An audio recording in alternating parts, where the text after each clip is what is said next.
Bonjour à tous. Une hausse élevée des prix, comme c'est le cas actuellement, avec un taux d'inflation qui, rappelons-le, sera d'environ 6% en France en 2022 et de 9 à 10% dans la zone euro, peut dégrader la situation financière de nombreux ménages. Mais quels sont les ménages les plus touchés? Pour répondre à cette question, il faut s'intéresser à un concept essentiel en économie, le pouvoir d'achat des ménages. Le pouvoir d'achat correspond au rapport entre, d'une part, le revenu disponible des ménages et, d'autre part, le niveau des prix qui est mesuré par l'indice des prix à la consommation. Comprendre ce qu'est le pouvoir d'achat nous oblige donc à bien saisir ce qu'est ce fameux revenu disponible. C'est en fait le revenu mis à la disposition des ménages pour consommer et épargner. C'est pour cela qu'on le qualifie d'ailleurs de disponible. Ce revenu comprend 5 éléments. D'une part, les revenus du travail, comme les salaires. D'autre part, les revenus du patrimoine, comme les intérêts, les dividendes, les loyers. Troisièmement, les revenus de transfert versés par les administrations publiques, comme les allocations sociales ou les aides sociales. Ces 3 éléments s'additionnent donc, et on soustrait à ces 3 éléments 2 autres éléments. D'une part, les impôts directs, comme l'impôt sur le revenu. Et d'autre part, les cotisations sociales qui financent la sécurité sociale. Pour connaître l'évolution du pouvoir d'achat, on rapporte ensuite l'évolution du revenu disponible à l'évolution des prix. Si le revenu disponible augmente plus vite que les prix, le pouvoir d'achat augmente. A l'inverse, si les prix augmentent plus vite que le revenu disponible des ménages, le pouvoir d'achat des ménages diminue. C'est le cas actuellement, bien entendu. Au deuxième trimestre 2022, le revenu disponible des ménages a augmenté de 0,9%, mais le pouvoir d'achat a diminué de 1,1% en raison de la hausse des prix qui était de 2% entre le mois d'avril et le mois de juin 2022. Derrière cette baisse de 1,1% du pouvoir d'achat, les ménages vivent en fait des réalités très différentes. Une première différence tient à la capacité des travailleurs à obtenir une augmentation de salaire pour compenser la hausse des prix. On comprend alors aisément que dans les entreprises, les secteurs les plus syndiqués, les salariés sont dans un rapport de force plus favorable pour obtenir plus facilement une augmentation de salaire que là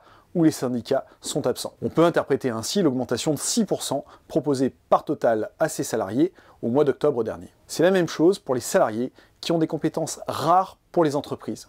Ils sont plus facilement en mesure de demander une augmentation de salaire que des salariés plus facilement remplaçables. Par exemple, les salariés très qualifiés sont plus en capacité de demander une augmentation de leur rémunération. Une seconde différence tient à l'indexation des salaires sur les prix.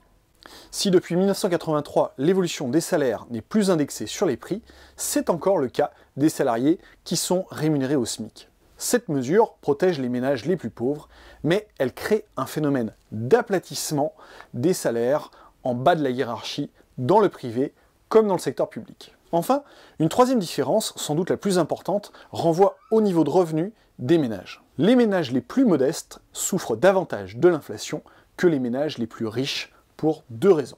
D'une part, les ménages ont très logiquement moins de moyens financiers lorsqu'ils sont plus pauvres que lorsqu'ils sont plus riches. Ils ont donc moins les moyens pour les plus pauvres d'amortir la hausse des prix. D'autre part, les ménages les plus modestes dépensent une partie plus grande de leurs revenus disponibles dans la consommation que les ménages aux revenus les plus élevés. La raison est simple, les ménages les plus riches ont un niveau d'épargne bien plus élevé. En 2017, d'après l'INSEE, les ménages les 20% les plus riches épargnaient 28% de leurs revenus disponibles contre seulement 3% pour les ménages les plus modestes. Ajoutons qu'actuellement, l'inflation dans le domaine alimentaire et énergétique est particulièrement forte et que par conséquent, les conditions de vie des ménages les moins fortunés, les plus modestes, sont celles qui se dégradent le plus vite. J'espère que toutes ces explications vous ont plu. Si vous voulez en savoir plus, si vous vous posez d'autres questions en économie, je vous donne rendez-vous sur notre chaîne YouTube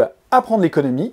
Vous pouvez également acquérir notre manuel Apprendre l'économie, paru chez Duno et disponible dans toutes les bonnes librairies.